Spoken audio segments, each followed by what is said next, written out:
Oh, here I'll sing. Do do do do do do do Oh, do your do audio do cut out do again. do. Did it really? No, I'm Oh, kidding. son of a bitch. Whatever I can do to get you to stop singing, we're good. Oh, you just ask. Okay, so we'll try again. Here we go. Yeah, part two. Part two. All right. Good morning, everybody. Welcome to the All About Nothing podcast, kind of daily show. I am Barrett Gruber, host of the All About Nothing podcast. We're now at the kind of half hourly show since we're doing this every half hour. Dr. Jameel Brooks hosts a podcast with this gentleman. It is Mr. Bill Kimler, host of Black, White, and Blue in the South. You can follow him Political Bill SC. I don't know why I keep adding that Lee in there. Maybe Because it's of that new because podcast you've got coming on the network. yeah, they recorded another episode last night. It was a really good one. I Right. actually paid attention to it this time because the information that they drop on there is potentially, world shattering. And the idea of not being there for it when it's initially said, because like she Emily Mayer dropped the bomb that she was pregnant with her third child, and I immediately texted her and I was like, what the you didn't say anything about this. And she was like, oh yeah, well, I said it in front of the South Carolina Senate. It's like, oh well, okay. So When you Bill, testify, you testify. I yeah, mean, you can say anything you want while you're up there. there is almost no opportunity to you may not have that opportunity again, so take What, advantage of it. in fact, when I go testify in a couple of weeks, I'm going to announce the same thing. That you're S- you, Yes. pregnant with Yes. your which number child? Just go with All birth. four of them are there. I'm going to give birth to all four and just see what their reactions are. I've been watching this recent 20-hour budget House debate. Yeah. So it took over the course of 2 days, 7 hours on the first day, 13 hours on the second day. And Barrett, it has been one of the most fascinating examples of our state government at work. It's more drama than 10 seasons of Real Housewives. Really? Eh, Yeah. Oh my gosh. So the clips that I pull and I Oh yeah. post on social media. Oh yeah. I have got hours of content just from this one budget review alone. And it's all Republican on Republican crime. I mean, they are Wow. at each other's throats like you can't believe. Can It's this South Carolina House Freedom Caucus. Like the whole budget would have been done in maybe a half hour if it wasn't for these bozos who get up and each one of them take hours at a time to go up there and they're just trying to cancel entire departments out of the budget. this is the Kind this of is the House means budget and means no, committee. this is the Oh, this full is the house. full So all House. Ah, 124 House representatives in the chamber now. So all the different subcommittees and committees had reviewed their portions of the budget. It's been yeah. consolidated into one big package. So this thing has begun. They begin this year after year. So this has been a year in the works. And now the day that they go to vote on it, the House Freedom Caucus comes in with 100 plus amendments. And these amendments are: let's cancel funding for all the colleges. Let's cancel funding for every program throughout the state. We're going to cancel the arts department. We're going to cancel the Seawall Consortium. We're going to cancel. I mean, they just want to cancel everything. And they say, give it back to the taxpayers. But they really have not looked at the budget in detail itself. They didn't participate in any of the debates or discussions in the past months. They just watched it on TV like I'm doing. Right. And then they come in with the amendments and literally took something that could have been done in an hour and dragged it out to 20 hours. Can is it I don't know if it's possible, but the idea, I guess, is it possible for us to put ourselves in the head of one of these Freedom Caucus members and try and understand what it is that they're actually trying to do? Because the idea of giving the money back to the taxpayers, it sounds it sounds like something that's just sort of they're trying to appeal to more voters, that they're trying to maybe get more support from their constituents. You're only ever going to get elected by the people in your district. So for one, that's where my mind goes. But what would be the benefit of canceling all of these programs and then giving that money? I mean, because they're never going to give that money back to the taxpayers. Yes, we in South Carolina have seen some checks that have been sent back to us because of some sort of error in accounting or whatever. And yeah, that's great. But I look at that more of the underlying problem is that we have people in charge that aren't doing a very good job at what it is that they've been Well, elected there's to two do. levels of politics. There are those that get into the weeds, look at all the details, talk to the committee heads, validate they're doing what they say they're doing, and they operate at a level of governance that's up here. But then you've got another group that live down here where they never get past the bumper sticker that's on the car. Like to them, that's as far as they get is, live free or die bumper sticker slogans. Yeah. And that's where the Freedom Caucus lives. They Yeah. live in, hey, I want small government and low taxes. Okay, then do we get rid of the fire department? Do we get rid of the sanitation department? Do we get rid of, well, let's get rid of DEI. Okay, where is their DEI, and how are you going to get $1 billion out of that? It's things like that's where they live. Yeah. And when pressed for any details that support any of the claims that they're making, they just revert back to their bumper sticker politicizing. And you can tell that a vast majority of the House Republicans were extraordinarily frustrated by the Freedom Caucus gumming up the works and Yeah. really wasting a lot of people's times. I mean, there was one post that I put up there recently. If you check my Political Bill Facebook page, I put an example of some Republican on Republican drama that occurred when Brandon Guffey, our guy, got into it with, I think it was Kilmartin or maybe it was Jordan Pace. I forget with whom. But somebody submitted an amendment to reduce the budget on one line item by 10 cents. Like and it was a performative amendment because they wanted to prove that the Republicans couldn't even cut the budget by 10 cents. Meanwhile, they spent hundreds to get that amendment printed, displayed.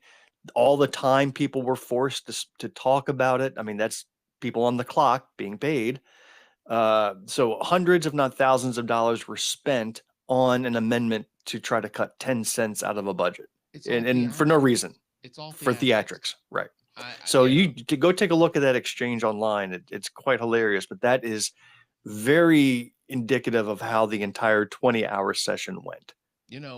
Brandon Guffey is one of those very unique individuals. I saw him on CNN a couple weeks ago, or I saw a clip of him on CNN a couple weeks ago. I see him on his podcast that he records while he appears. I'm not a big drinker. I don't know how much it takes to take down a small man like him. But he enjoys the beverages from what I can tell from his podcast. And I guess why take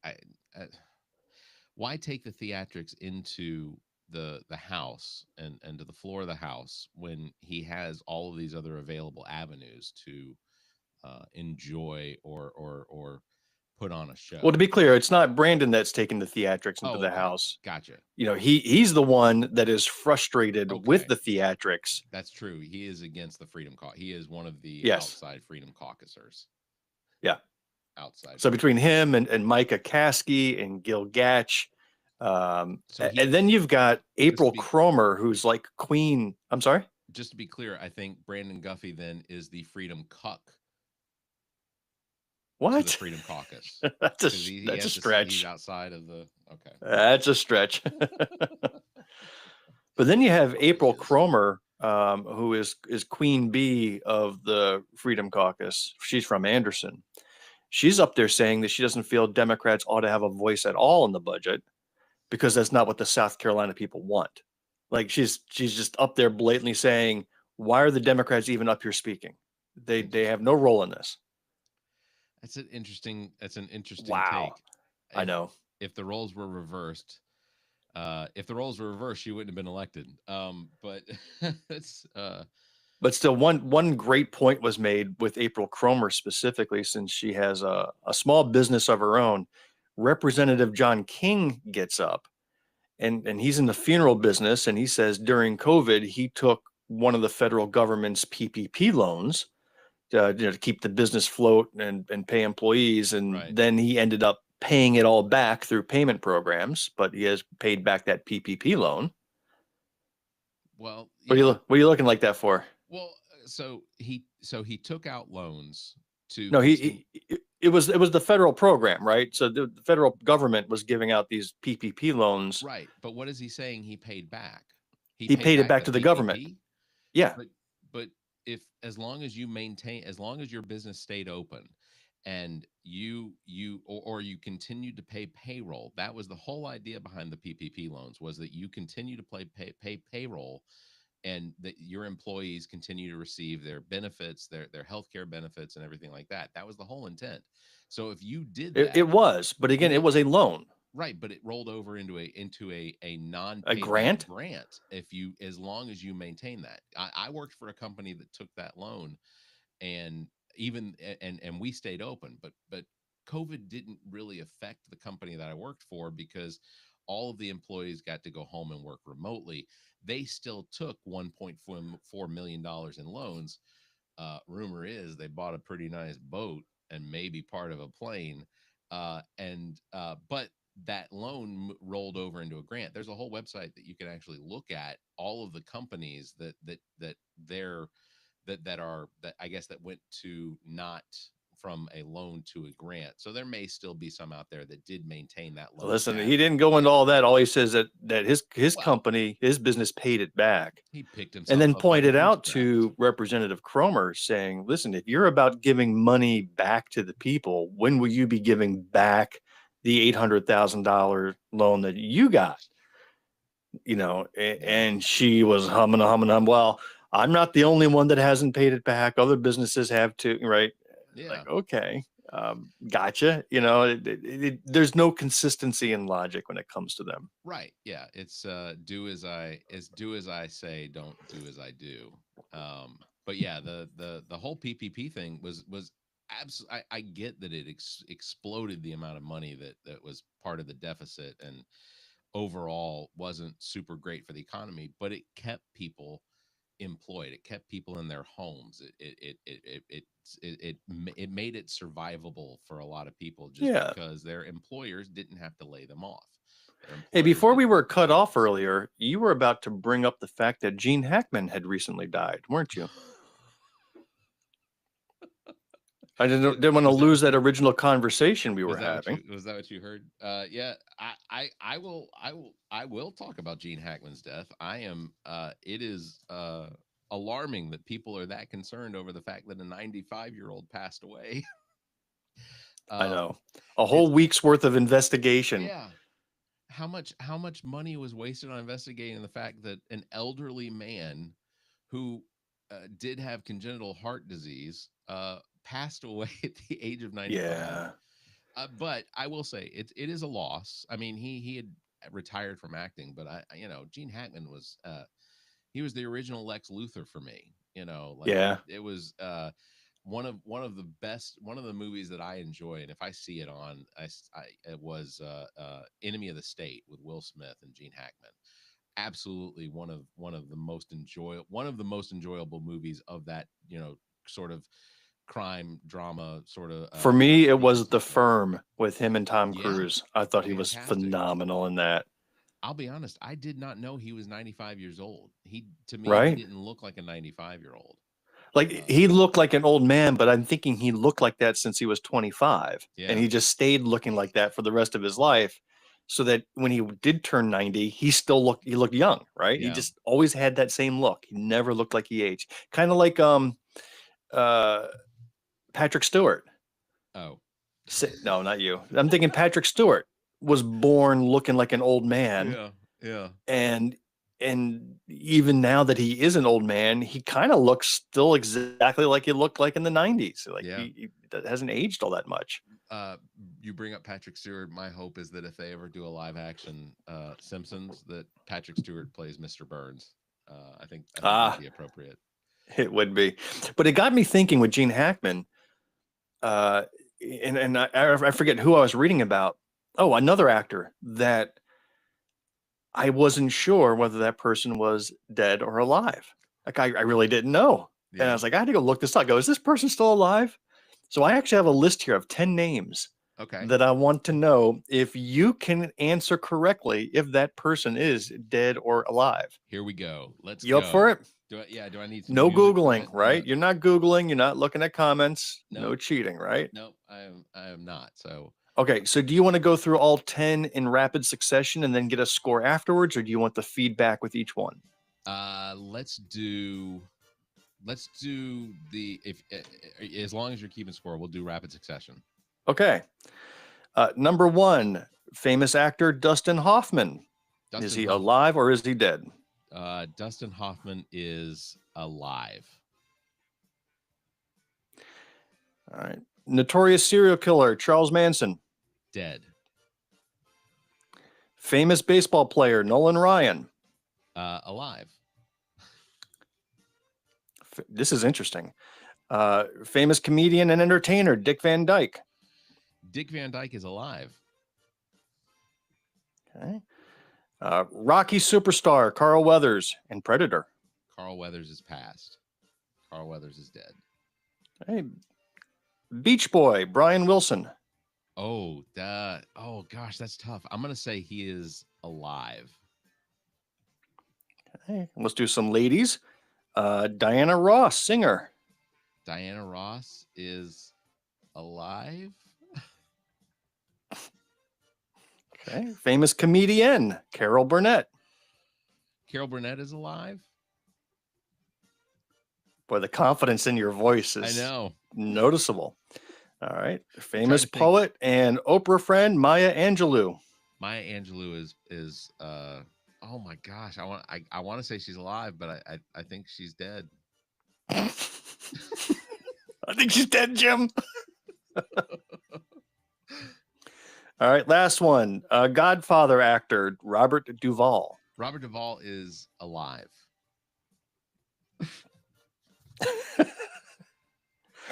All right, let me tally up the score here. I will be amazed if I got any of them right. All right. So I have a score. If you were to guess what your score was, where would you say you ranked? Maybe 50-50. I may have gotten I may have gotten half of them right. Okay. So you can see some of these are tough. Yeah. Yeah, absolutely. All right. So Dustin Hoffman, you said he was alive, and he is alive. Oh, fantastic. 87 years old, born in 1937. 87, Dustin. This is Tootsie. Is 87 years old. Hook. He was Captain Hook in Hook.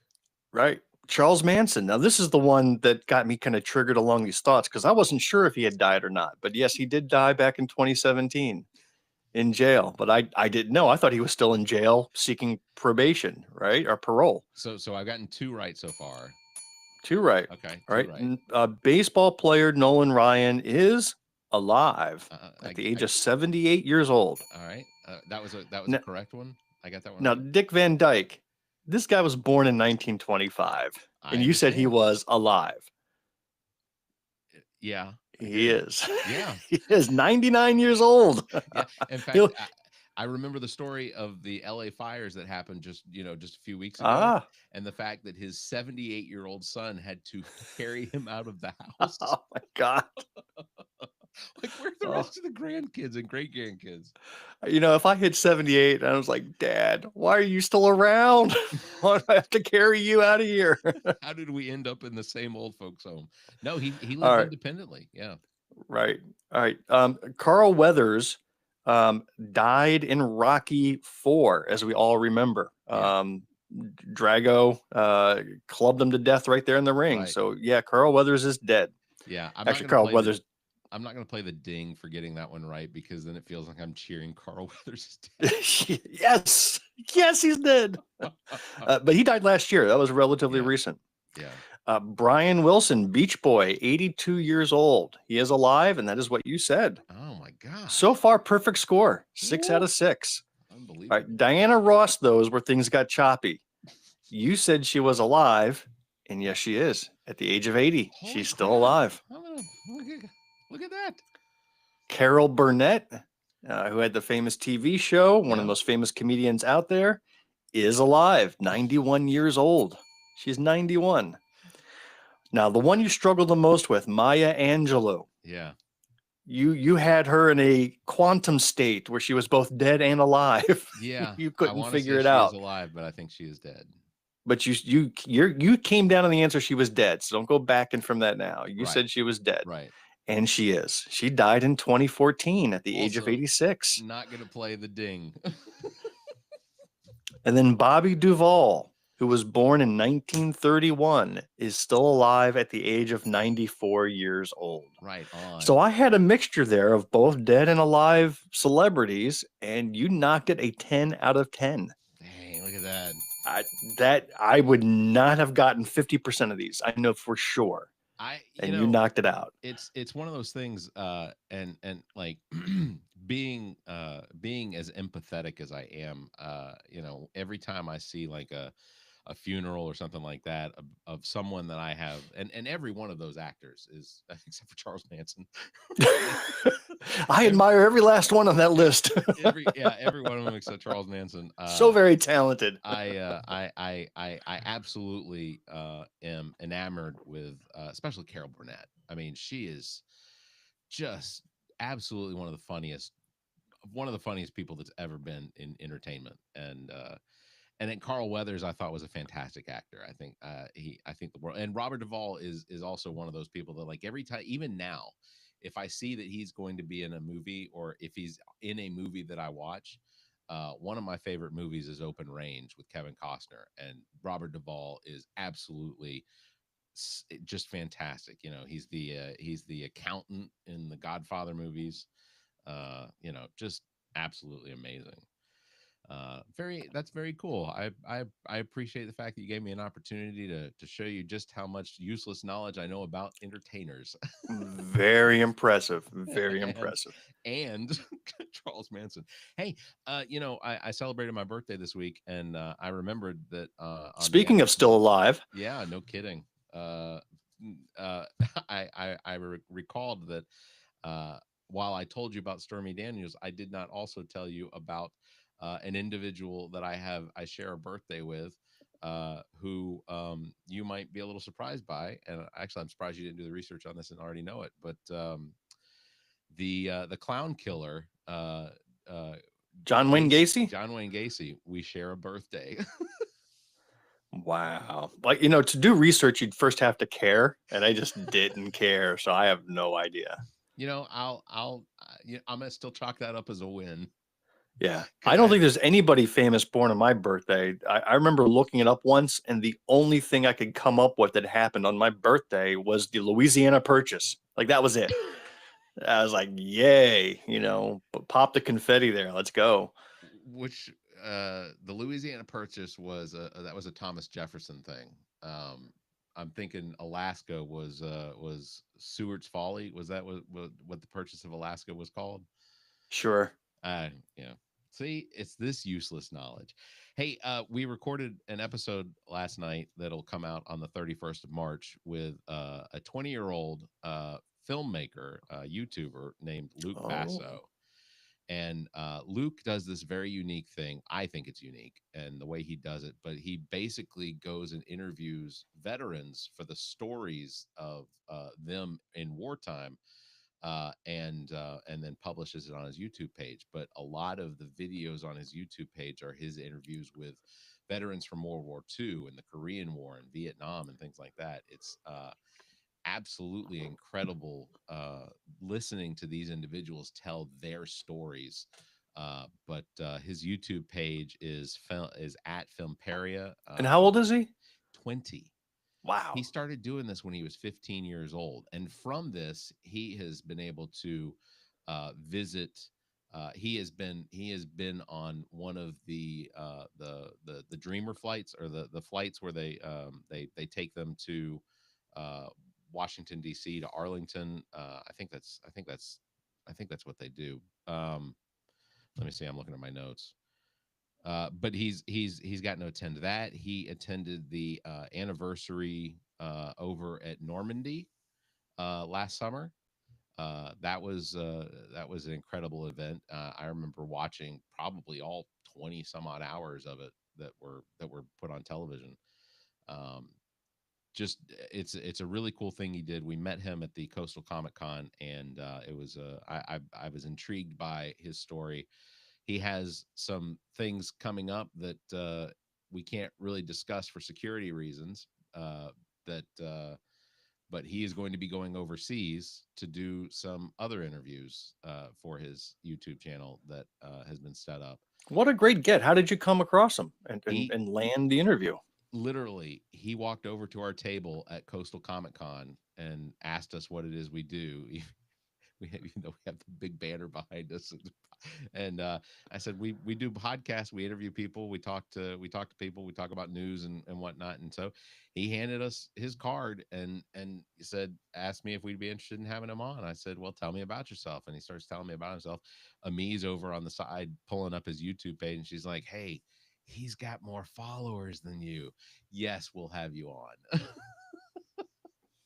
But it was a really interesting conversation. And it was the first interview, or it was the first show done. And I don't have any details to give, but I can say that March 18th, this past Tuesday, um, Zach is officially on paternity leave. I can't tell you why, but I can tell you that he is on paternity leave.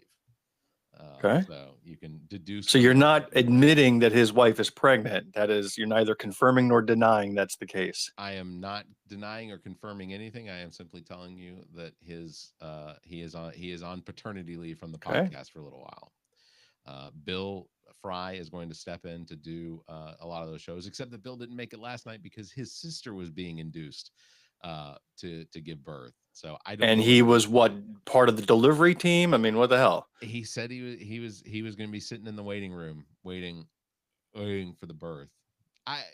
Okay. So this is a question, and not anything on Bill or his family. I mean, everybody does what they do. If you live in the same city, like within a very short driving distance of where a family member is potentially going to be giving birth, and would you sit in the waiting room waiting, or would you wait until you've gotten news that the birth has happened successfully and then go okay, minus the successful thing, you want to visit if something bad goes? All right, would I be in the waiting room waiting for the delivery to occur? Yeah. If we're in the same city, so it's not like I'm driving cross country for it. Right. I would if it was the first sister giving birth to the first child. Okay. So if that, or if that hadn't happened before, I probably would be there. But once they get that first kid out, any subsequent kid or any subsequent sister who gives birth, I may not be there. all of the ladders, you missed out on. The novelty will have worn off. That's fair. I don't blame you. And honestly, I wish that I could say that I would do the same, but I know that for my wife's best friend we sat in the waiting room for her first child, and I want to say she was in labor for like 14 hours. Right. See, exactly. That was a very long 4th of July into. And you're walking around like you're the expectant father. I mean, that's got to get awkward at some point. I was uncomfortably just sitting in my seat the whole time. Because I think we arrived at 2 a.m. and she didn't give birth until 4 a.m. the next morning. And or she gave birth, but we couldn't see her until 4 a.m. And it was like, this could have waited until after we got like Bojangles on the way or something. But you know what? It's fine. It was a day out. It's not that big a deal. So I was already off that day. It's 4th of July. So. Well, is Uncle Bill an uncle now? Is that finished? You get any updates? No updates on Bill's situation, and I hope to have. I mean, if he's going to bail on a recording, he could at least give you the courtesy of an update every hour as to how the labor is progressing. I asked him why I couldn't just come up there and film it.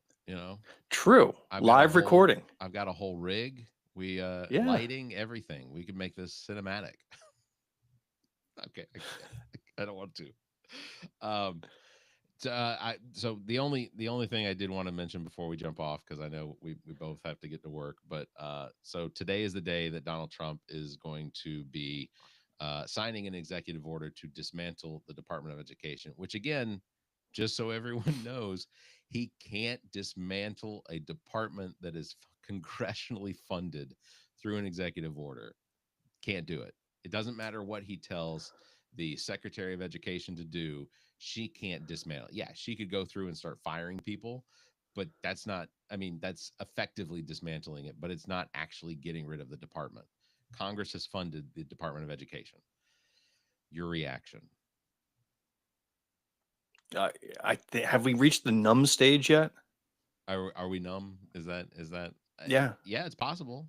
I I mean, mean, Jamil and I played a clip of a CNN interview where they went to this rural school district in Kentucky that voted 88% for Trump yep.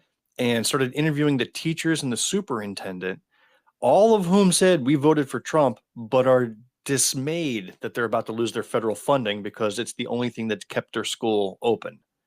And then they are operating on a very thin budget as it was. So every one of them says, well, I voted for Trump to make America first, but I don't think people voted for this. And Jamil just went off the deep end when she heard that. You have to have seen her Oh reaction. I yeah. have the latest clip on our TikTok page. She went off on these teachers for still, saying that they supported Trump, but they didn't support this. She's like, what the hell are you thinking? I am fundamentally discouraged by some of those in the education world when they acknowledge their mistakes like that, because as educators they have what I would assume are the skill set to have that critical thinking, to be able to research the information available and make an educated decision based on that research. And the fact that they still would support Donald Trump, despite the fact that one of the things he campaigned on was dismantling the Department of Education, was reducing funding, cutting funding for uh, uh, public publicly supported programs that ultimately will have a dire effect on a lot of the things that those people maintain their support through.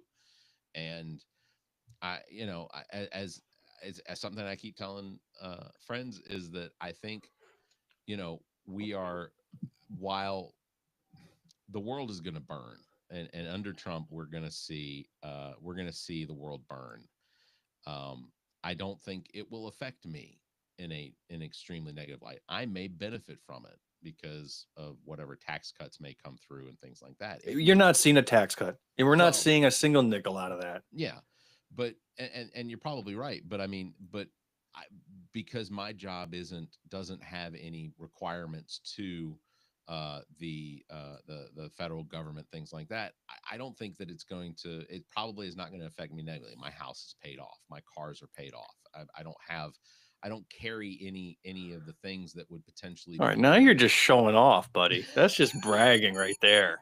I'm Damn. just look. I've worked hard for the last 30 years. As a I'm ready guy for who's only into like retirement. year 6 on his mortgage and just bought a new car, you're really rubbing it into my old man's face. Man, you're showing off. Well, again, The only so thing I got to lord over you is that I got kids who are through college already. yeah, you You do. still have that coming up. So Yeah, you're you do. screwed, buddy. You're I screwed. You're going to I be I eating out of cans of beans for 5 years to afford that college. I am not Because you ain't going going to to get any federal loans. You're not going to get any federal student loans out of this deal. in That's going to be cash only. in 10 years, Bill. I will tell you, because I think we'll still be friends in 10 years. I will tell you, I am not remotely interested in encouraging my children to go to college unless they know exactly what it is they want to do. you know, if they have an idea, that's great, but I need assurances. And then ultimately they can take out Or their you own want an judgment. ROI? Yes, yeah, I need a return on Hey, kids, show investment. me your business plan for college. Yeah. It's not, it's not the dumbest thing I could have come up with.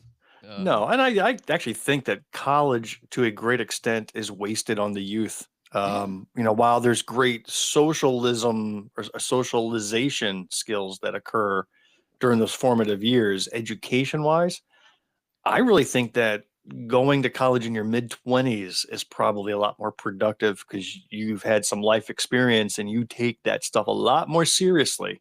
Yeah. For most kids, it's just, oh, this is continuation from middle school to high school to college, and this is just the routine of life. They're not realizing that now the stakes are for real. Well, and what are the effects of Donald Trump and his administration going to be on universities and colleges 10 years from now when my kids are actually in there? Like, I don't think that this year is going to be a huge effect. Next year, I don't think. But Well, this year as we're seeing graduate programs close.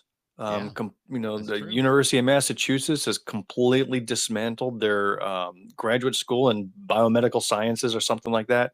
They've withdrawn all acceptance letters because the funding is gone, all the research grants are gone, and they now no longer have a department, and that's happening across the country. So Yeah. we are going to see effects this year. We're going to have a massive brain gap for at least 4 years until the next administration comes in and fixes this shit. We're seeing the effects right now, so I Yeah. I I think we're going to see it sooner than you think. It's that is as disappointing a news I think as we could wrap it up on. My hope is that from an ideological standpoint, that Donald Trump would not have any effect on college because college had no effect on him, and the two would Oh, I just have lead one each more other entry for on. the alive or dead game. Oh, Um, alive or dead or alive, the American dream. dead Yeah, or you're right, man. You scored that one right on. if not dead, barely hanging on life support. That that's just costing taxpayers money. You can't not laugh at it. If you don't at least laugh at it, then you've given up completely. So that's gonna wrap it up for today. Big thanks for tuning in, everybody, for tuning in. Don't forget to follow me at Barrett Gruber and Bill at Political Bill SC. You can catch us every Tuesday and Thursday right here. Sometimes a little later than not, later than other days, but we pushed through. Riverside gave us a hiccup, and we Yeah, made it I'm right. giving that a little thumbs down after this recording. I'm going to let them know they screwed the pooch today for us. All right. Well, until next time, stay safe, be kind, and keep your hands to yourself.